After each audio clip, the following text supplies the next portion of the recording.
passage. Aujourd'hui, cette vidéo s'adresse à toi, cher camping-cariste, vanlifer ou fourgonneur, enfin, toi qui te déplaces en camion aménagé, en van, en camping-car, ou qui vis dedans, comme moi, eh bien ce message s'adresse à toi.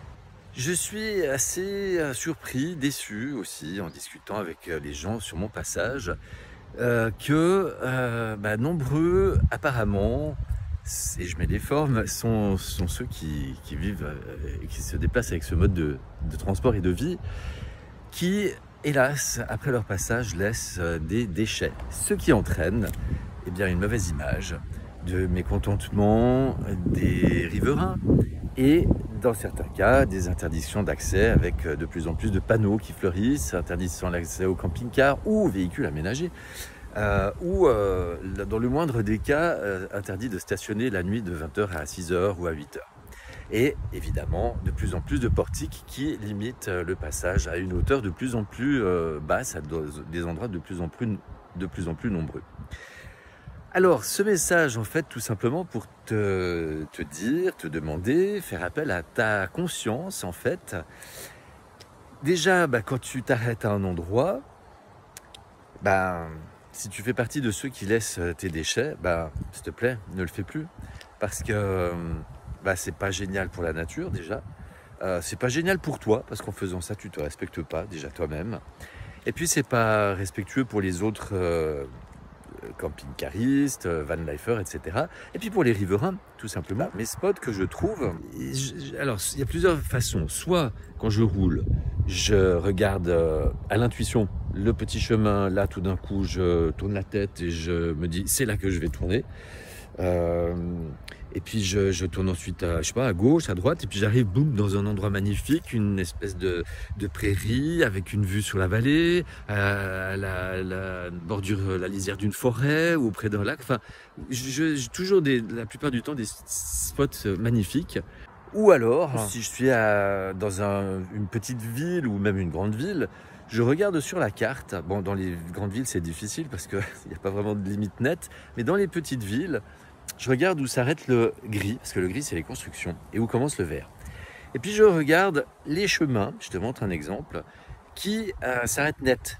Mais en agrandissant, en fait, le chemin devient plus fin. En fait, c'est un chemin champêtre, un chemin de campagne.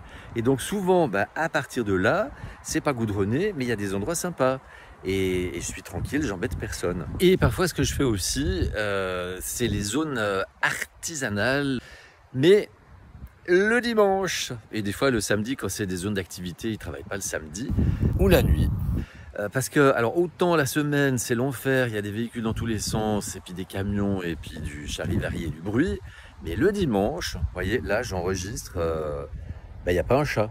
En fait, tout est fermé, voilà. Donc, et puis il y a quand même de temps en temps, heureusement, tout n'est pas bétonné. Vous voyez, là, il y a des arbres, il y a un petit peu d'herbe. C'est pas la fin du monde. Alors c'est sûr que c'est pas les spots que je privilégie, mais il y a des fois où, faute de grille, on mange des merdes. Et puis moi j'ai une exigence aussi, c'est que avec la chaîne YouTube qui me demande beaucoup de travail, j'ai besoin d'avoir du réseau. Et donc en fait, en plus d'un spot sympa, je suis aussi à la recherche d'un endroit où il y a du réseau. Alors c'est sûr que c'est un peu antinomique parce que ce serait bien qu'il y ait des zones blanches, justement, qu'on puisse avoir des endroits où se prémunir du réseau. Mais en fait, j'y vais si par exemple je décide de faire une retraite numérique, un jeûne numérique pendant X jours. Mais ça, voilà, c'est mon choix une fois de temps en temps. Mais aussi, ce que je fais, et surtout ce que je fais pas, je vais pas ameuter sur les réseaux Park Fortnite et autres réseaux sociaux les spots que j'ai trouvés. J'arrive toujours à trouver des spots intéressants sans y passer des heures et des jours. Alors je me dis, si j'y arrive, chacun peut y arriver. Parce qu'après, qu'est-ce qui se passe? Les gens arrivent en meute, et puis comme certains ont des comportements qui ne sont pas adéquats, bah, ça pose problème. Parce que déjà même avec des comportements adéquats, le fait qu'il y ait trop de véhicules, bah, ça peut gêner les riverains, ça peut gêner des fois des promeneurs. Vous savez, les gens ont des peurs, hein, ont des réticences qui sont souvent irrationnelles en fait. Et il y a beaucoup de jalousie. Il y a des gens, je le sais, je le sens et je le vois, enfin, on me l'a peu verbalisé, mais je pense que c'est quand même quelque chose d'assez fréquent. De la jalousie de gens qui ont tout quitté, qui vivent en van. Je vous invite vraiment à garder vos spots pour vous, parce que si vous ébruitez à chaque fois sur les réseaux, ben voilà les conséquences. Donc c'est pas vraiment ce que chacun aimerait. Mais il faut être conscient que si je veux pas quelque chose, il faut pas que je donne des raisons à cette chose d'arriver, de pas l'alimenter. Voilà. Eh bien, je vous souhaite une belle journée et puis merci de m'avoir écouté, et je vous invite à aller regarder mes vidéos, ça vous donnera des idées pour vous positionner dans la société, dans la vie, de faire plein d'économies et de vous préparer sans paniquer aux temps difficiles qui arrivent. À bientôt, hasta luego. Passage.